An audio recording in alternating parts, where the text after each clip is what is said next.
Muy bien, hace un montón que no conversamos con él, con Jorge Alemán, que lo tenemos en el teléfono, ustedes lo conocen. Jorge, ¿qué tal? Buen día. ¿Qué tal? Buen día, Barragán.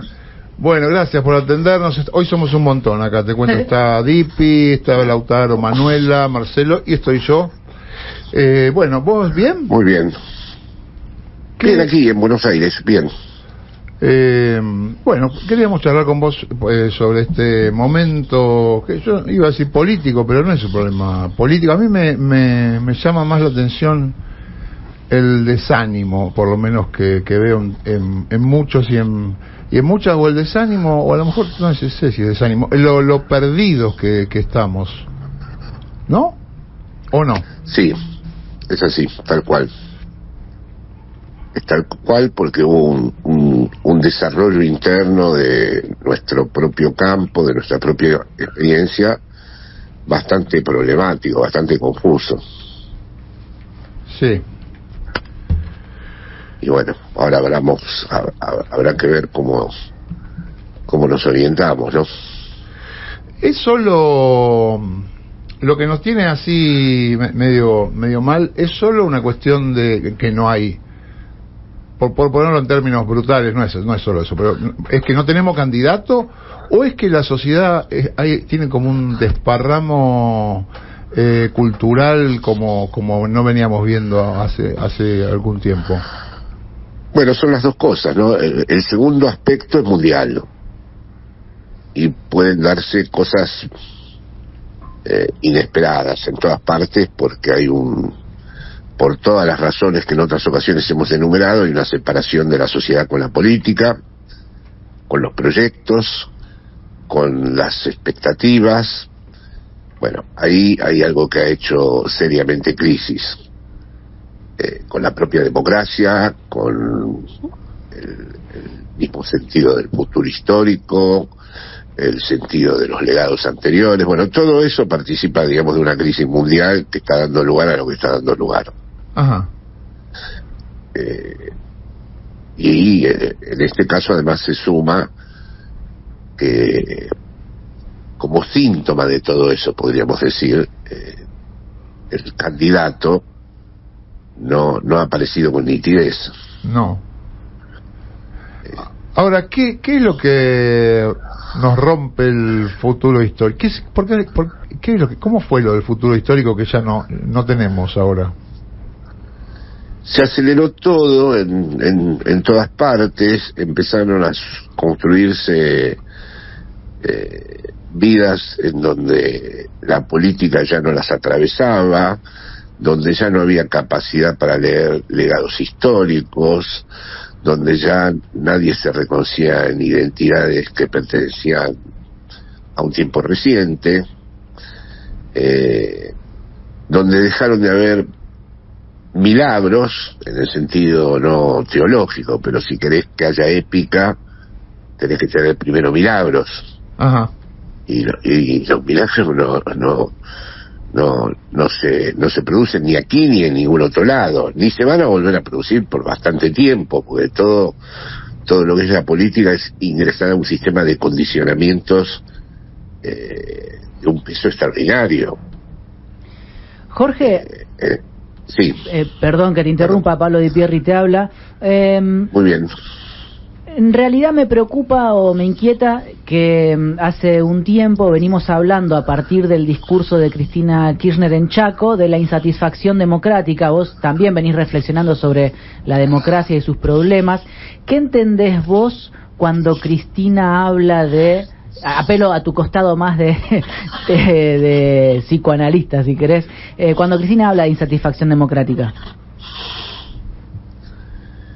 Bueno, es un modo descriptivo que se puede decir de distintas maneras, pero que está bien dicho así, a través de la cual, de modo espontáneo, sin teorizar mucho, todo el mundo siente que la democracia no es la democracia, que la democracia está intervenida, que la democracia ya no cumple con las condiciones mínimas para su funcionamiento, que la democracia no es el gobierno del pueblo ni nada que se le parezca a eso. Y a la vez hay que defenderla, porque está cada vez más la acechanza de los tipos que la van a destruir del todo. Entonces, ¿qué haces? O sea, defendés el mismo medio a través del cual te están ahogando. Es como si un pez en un agua que está contaminada defiende el agua contaminada, porque si no directamente va a morir inmediatamente. Pero a la vez lo que está defendiendo es algo donde lo van a atacar, o donde va a ser dañado. Sí. Y bueno, eso sí, como mínimo se llama insatisfacción. Ahora, ese efecto paradojal, donde tenemos que habitar el mismo sistema que nos cercena, nos limita o nos oprime. Muy bien dicho, sí.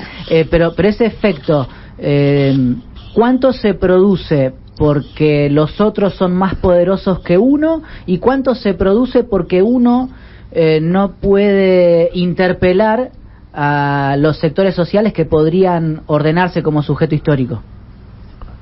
Bueno, pero las dos cosas que acabas de describir van juntas. A ver. El poder de los otros reside en tu incapacidad de interpelar a los sectores que verdaderamente tendrías que representar.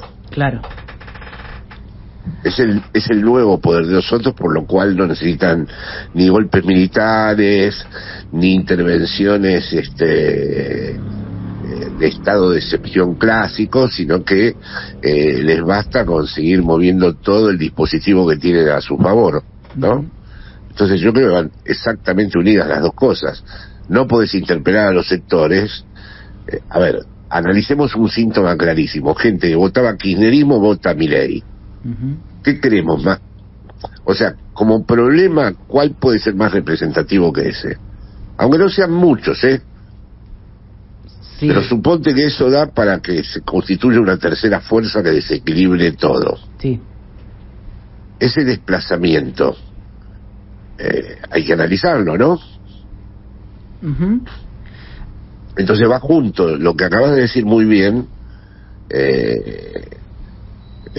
porque está una teoría que me parece que es un poco simple, que es: nosotros no interpelamos los sectores y por eso el poder crece. No, es que el poder ha crecido en los últimos años, y no solo aquí, porque te ha bloqueado la posibilidad de interpelar.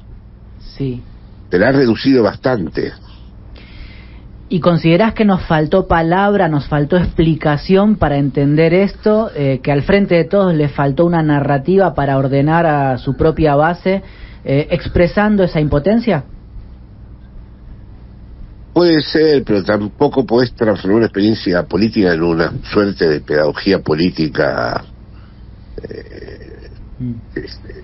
Es muy difícil gestionar, como se llama, la palabra a mí no me gusta, pero es como la llaman, sí. Gestionar, gobernar, lo que vos quieras en un país en llama, y encima explicar todo esto. Y encima haber generado un conflicto interno en nuestro propio campo, que tendría que, a mi gusto, haber sido un poco más inteligentemente llevado. Y al mismo tiempo que conversamos sobre esto y nos preocupa que falte inteligencia para llevar el trámite de una interna, o que al mismo tiempo no haya una interpelación tan efectiva, lo que uno ve es que hay sociedad disponible, hay energía social, como en los festejos del triunfo de la selección, y todos reniegan porque no se puede traspolar un festejo deportivo a lo político, pero hay pueblo disponible. Sí, hay pueblo disponible, pero lo de la selección es todo un paradigma nuevo, ¿no? A ver. Es decir, armaron una cosa en donde había como una especie de democracia absoluta entre ellos, redujeron los narcisismos a niveles, fueron como un contraejemplo de todo lo que nos sucede políticamente. Los gladiadores rodearon al genio que va caminando, tenían claro que el genio iba caminando. El director técnico se llevó a otros 3 que saben muchísimo, y no tuvo problema en compartir espacio con tipos como Ayala, Walter Samuel y Aymar. A la vez esos habían jugado todos afuera también como el capitán, y a la vez jugaba el que le tocaba jugar porque era el que estaba mejor. O sea, armaron una cosa que no tiene nada que ver con cómo estamos en la política, digamos. Ahora, que todos, viste, a ninguno se le escapó una palabra. Es como si todos hubieran tenido el efecto inconsciente, te digo, Esta sociedad se fumó a Maradona, lo sacrificó, lo destruyó, nosotros vamos todos de perfil bajo, nos antiguamos, hablamos todos de la familia, del pueblo de donde venimos. Se inscribieron en otro relato, digamos. sí, sí. Acá Lautaro te quiere hacer una pregunta. Estábamos hablando con Jorge Alemán. ¿Qué tal, Jorge? ¿Cómo te va? ¿Qué tal? Bien, bien. Con respecto a cómo interpelar a la sociedad, y vos nombrabas al principio de la charla el fenómeno Milei, ¿no? Que uno entiende que gran parte de esos votos va por el discurso antipolítica y no por lo que propone Milei en sí, ¿no? Con la cantidad de cosas que ha propuesto, desde quemar el Banco Central hasta vender bebés, sino con un discurso más de lo que tiene que ver con un candidato por fuera de lo que, por lo menos así se define, ¿no? Del político tradicional. ¿Cómo se puede lograr para que la política tradicional, sea de derecha, sea de izquierda, sea de centro, pueda volver a interpelar a la sociedad y que la gente crea en la política? Porque yo por lo menos entiendo que el voto a Milei es un voto antipolítica. Sí, lo que pasa que tenemos que, a veces hay que entender que uno atraviesa tiempos históricos horribles, ¿viste? O sea, los tipos que atravesaron, he hablado en Europa, cuando llegué, ahora ya pulieron todos, pero muchos me explicaron cómo fue el nazismo, cómo fue el fascismo, cómo fue el franquismo. Y bueno, a veces, imagínate, el Banco Central en todas partes del mundo ahora se va a hacer cargo de una crisis financiera del recontra carajo, está viendo, ¿no? Por supuesto, esa crisis financiera la van a pagar siempre los mismos, pero si el Banco Central ahora no cubre los agujeros, en todas partes del mundo se va todo al carajo, ¿no? Sin embargo, el que escucha, yo le pondría una bomba al Banco Central, puede terminar escuchando algo muy simpático si no se pone a discriminar en realidad cuál es la función del Banco Central. Lo que escucha es dinamitar un banco. Y la idea no es mala. ¿No decía Bertolt Brecht que sí, que era robar un banco al lado de fundarlo? Claro. Está bien, pero el problema es que acá lo que se propone, como bien hiciste vos la diferenciación, es el Banco Central y no un banco privado. Claro, pero ahí tenés que llegar hasta la palabra central y luego tenés que explicar la función y luego tenés que... Y ya perdiste un tiempo enorme frente a la fórmula lo dinamitaría. Claro. Entonces, todo es un momento de confusión que ya tuvo en otros periodos de la historia una gran plataforma, esa confusión en países que se suponía que eran muy ilustrados y cultos, ¿no? Claro. ¿Y cómo lees vos la declinación de la candidatura de Macri, Jorge? Bueno, yo creo que el tipo forma parte de un sistema de poder internacional, es un núcleo que reúne a la derecha y a la ultraderecha, que son lo mismo, y deben haber visto que no suma, y además él es un poco perezoso, ¿no?, para agarrar un país en llamas. Sí. Y puede esperar, tiene toda la guita del mundo para esperar, si es que se supone que tiene deseo de volver a la política. Yo creo que está entretenido con esto de la FIFA ahora. Y luego forma parte, como diríamos, Aznar también forma parte del mismo grupo que forma parte de él. Pero Aznar no quiere volver, quiere influir. Claro. Son tipos de Steve Bannon, Aznar, las nuevas... Claro, lo que pasa es que además hay que saber que la derecha argentina tiene mucho más capacidad de daño que la ultraderecha europea, ¿eh? ¿Por qué lo decís? A ver. Porque la ultraderecha europea, si bien tiene la punta neoliberal que tienen todas las ultraderechas actuales, les va a llevar tiempo destruir el tejido social. No es tan sencillo decir, bueno, destruimos la salud pública, destruimos la universidad pública. Es complejo eso en Europa. Lo vas a hacer, lo van a terminar haciendo, de hecho lo están haciendo. Yo no quisiera Pero acá se pueden poner No, que no quisiera caer en una exacerbación de nuestra argentinidad, pero a menudo a ese tipo de razonamientos solemos oponer que en Argentina hay peronismo, que hay una trama social que no ha dejado pasar la reforma, todas las reformas que quiso Macri. Macron la sacó por decreto, la previsional, la semana pasada. Y bueno, es cierto eso también, sí, por supuesto, si no estamos cocinados, claro. Es decir, es más, a favor de eso te digo, ya que estuvo el 24 de marzo, que hay una articulación entre los derechos humanos y el movimiento nacional y popular inédita, que no hay en ningún otro lugar del mundo. Sí. Y que es un límite importante, ¿no?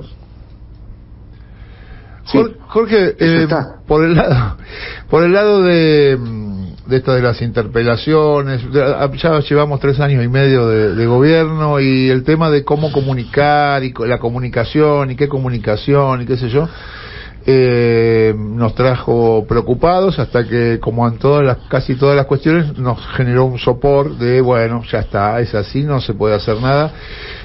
Ahora, al retomar la cuestión de la comunicación, yo no sé si es un tema que vos estés ocupado en estos tiempos, a mí lo que me da la sensación es que ya no es que el problema se agudizó tanto, que no es que no sabemos qué comunicar, o no sabemos cómo comunicar, sino que no sabemos qué es comunicar a esta altura de las cosas. Bueno, sí, es probable, Barragán, pero te digo, mira, yo ahí tengo un principio básico que tal vez está muy marcado por lo que fue mi experiencia con Podemos, ¿no?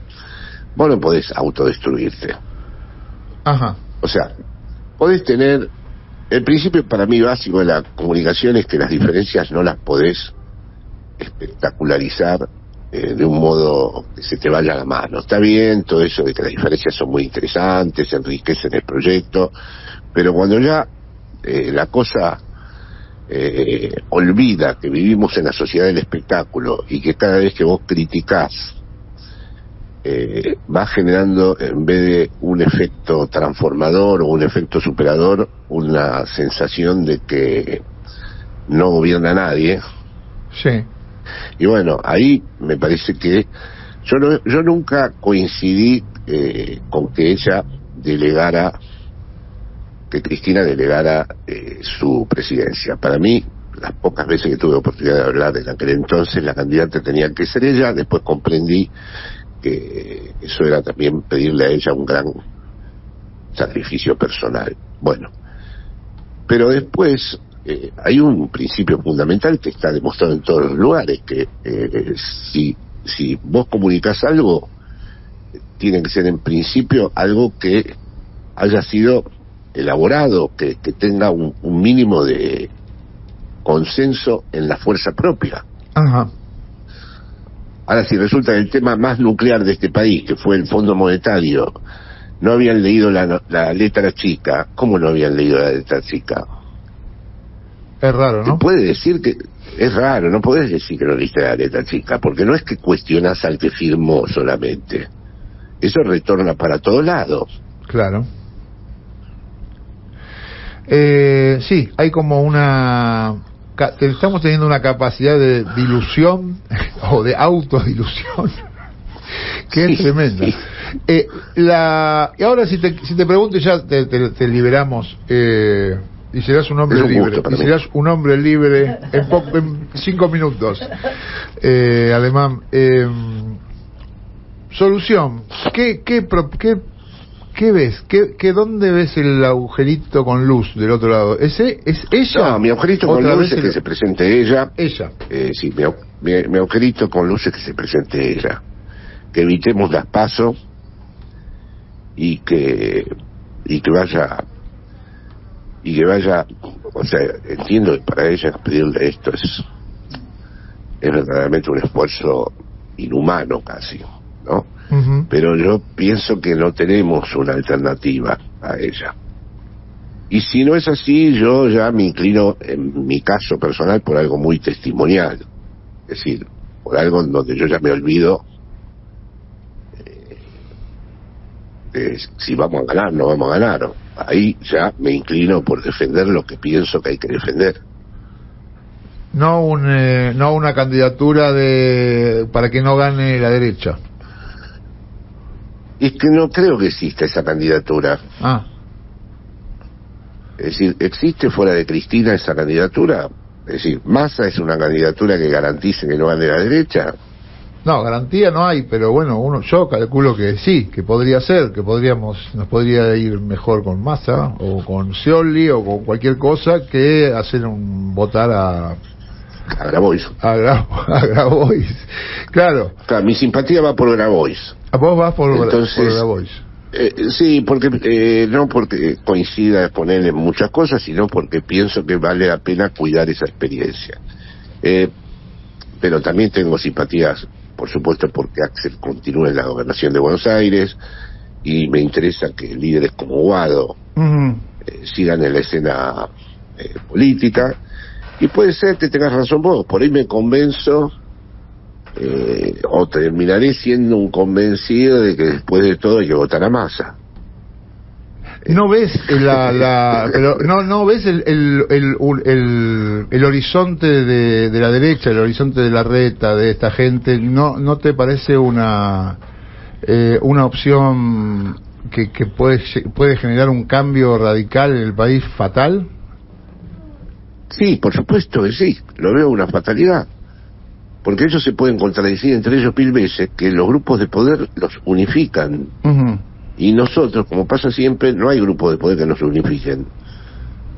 Así que después ellos pueden pelearse, decir de todo, Macri retirarse, que ya van a estar los grupos de poder que van a supervisar todo el proyecto de ellos, lo van a monitorizar, y va a haber un gran desastre. Y violencia. Y me temo que ese desastre no sea suficiente, que después digan, este desastre es por culpa de no haber hecho. Ya hay señores de nuestro propio campo que dicen que es lo mismo Macri que Alberto. Cuando yo escucho eso digo, pero este señor dice esto y sabe de dónde salió Alberto. ¿De dónde salió? ¿Bajó de un ovni?